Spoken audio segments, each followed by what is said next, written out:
Fala galera, estamos com mais um vídeo, hoje sobre o tema muito mais do que um amuleto. Vamos lá! Nessa época, os israelitas saíram à guerra contra os filisteus. Eles acamparam em Benézer e os filisteus em Afeque. Os filisteus dispuseram suas forças em linha para enfrentar Israel. E, intensificando o combate, Israel foi derrotado pelos filisteus, que mataram cerca de 4.000 deles no campo de batalha. Quando os soldados voltaram ao acampamento, as autoridades de Israel perguntaram: por que o Senhor deixou que os filisteus nos derrotassem? E acrescentaram: vamos a Siló buscar a arca da aliança do Senhor, para que ele vá conosco e nos salve das mãos de nossos inimigos. Então mandaram trazer de Siló a arca da aliança do Senhor dos Exércitos, que tem o seu trono entre os querubins. E os dois filhos de Eli, Ófines e Finéias, acompanharam a arca da aliança de Deus. Quando a arca da aliança do Senhor entrou no acampamento, todos os israelitas gritaram tão alto que o chão estremeceu. Os filisteus, ouvindo os gritos, perguntaram: o que significam todos esses gritos no acampamento dos hebreus? Quando souberam que a arca do Senhor viera para o acampamento, os filisteus ficaram com medo e disseram: deuses chegaram ao acampamento. Ai de nós, nunca nos aconteceu uma coisa dessas.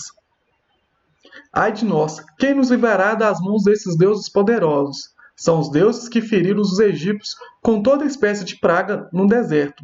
Sejam fortes, filisteus. Sejam homens, ou vocês se tornarão escravos dos hebreus, assim como eles foram escravos de vocês. Seja homem e lutem. Então os filisteus lutaram. Israel foi derrotado. Cada homem fugiu para sua tenda. O massacre foi muito grande. Israel perdeu 30.000 homens de infantaria. A arca de Deus foi tomada e os dois filhos de Eli, Ófine e Finéias, morreram. Esse texto está lá em 1 Samuel 4, do verso 1 ao 11, como vocês podem ver aí. É um texto um pouco maior, né, que a gente tem costume de ler, mas eu vou explicar para vocês o que a gente leu aí, o que fala nesse texto, né? Primeiro que o povo de Israel, eles viviam muito tempo em guerra com o povo da Filistéia, né, com os filisteus. E quando eles entram em guerra, a primeira batalha deles, o povo de Israel, que a gente vê aí no relato, o povo de Israel perde. E aí o povo de Israel pensa, lá, mas por que a gente perdeu? Ah, já sei, porque a arca da aliança não estava com a gente. Vamos lá buscar essa arca, porque se a gente buscar essa arca, a gente pode vencer essa guerra. E aí eles começam a fazer barulhos, eles começam a fazer festa quando eles trazem a arca, e os filisteus eles começam a ficar espantados. E eles falam: quem que são esse povo? Esse povo fazendo esse barulho todo? O que é isso? Ah, já sei. Tenho certeza que é o deuses deles, porque esses deuses que derrotaram o Egito, esses deuses que fizeram um estrago totalmente ali no Egito, que têm feito um estrago por onde eles têm passado. Nossa, a gente vai perder. O que vai acontecer de nós? E o próprio povo filisteu, os líderes, né, as autoridades do povo filisteu, eles viram e falaram assim: povo filisteu, não desanime, vamos firme, vamos lutar contra eles. E lutando contra eles nós vamos vencer. E o que acontece? Israel perde, né? A gente vê no final aí, Israel perdeu 30.000 homens de infantaria. A arca de Deus foi tomada e os dois filhos de Eli, Ófine e Finéias, morreram. Mas o que significa tudo isso? Primeiro, o tema desse vídeo de hoje é muito mais do que amuleto. Por quê? Israel perdeu a primeira batalha e ele vai para a segunda batalha e ele pensa assim: por que a gente perdeu? Ah, porque a arca de Deus não estava conosco. A arca de Deus naquela época, né, significava ali a questão da presença de Deus. Então eles pensaram assim: ah, a gente perdeu porque a presença de Deus não estava conosco. E eles trazem a presença de Deus para que eles vençam essa batalha, e eles perdem. Por quê? Porque os dois filhos de Eli, Ófine e Finéias, eles estavam em pecado. Eles estavam fazendo muitas coisas ali que desagradavam o Senhor. E como eles desagradavam o Senhor, eles faziam muita coisa, eles não tinham temor a Deus.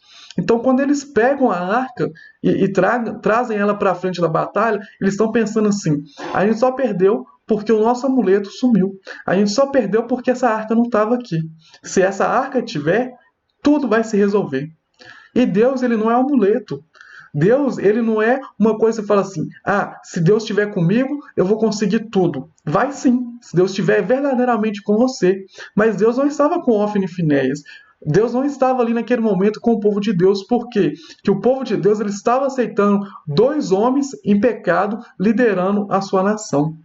E o pecado, ele nos distancia de Deus. O pecado nos afasta de Deus. E você acha que você fazer algum ritual, se você colocar uma Bíblia debaixo do braço, se você orar, e isso vai fazer que a presença de Deus esteja na sua vida, é errado.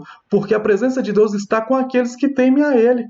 Hófilo e Finéias não estavam temendo. Eles estavam achando que a arca seria um amuleto para eles vencerem a batalha. E Deus mostrou para eles que a arca não é somente um amuleto, a arca é a presença de Deus. E a presença de Deus está onde existe santidade, onde existe fome e sede pela tua palavra, onde existe fome e sede da tua presença. Não basta a gente apenas ter um amuleto, achar que uma Bíblia debaixo do braço, algo, crentez, vai nos fazer mais próximo de Deus. Se o seu coração não estiver próximo de Deus.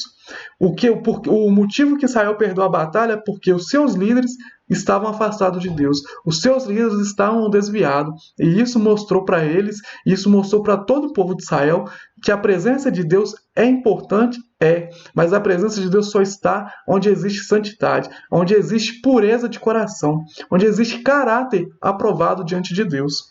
Amém, pessoal? Não se esqueçam, Se você gostou desse vídeo, siga nossas redes sociais, deixe um like para esse vídeo, se inscreva em nosso canal e não se esqueça daquilo que a gente disse ali. A presença de Deus é muito mais do que um amuleto. A presença de Deus tem que estar na nossa vida por aquilo que a gente é. Não pelo fato de carregarmos algo, não pelo fato de termos algo, de considerarmos sermos algo. Amém? Deus abençoe vocês.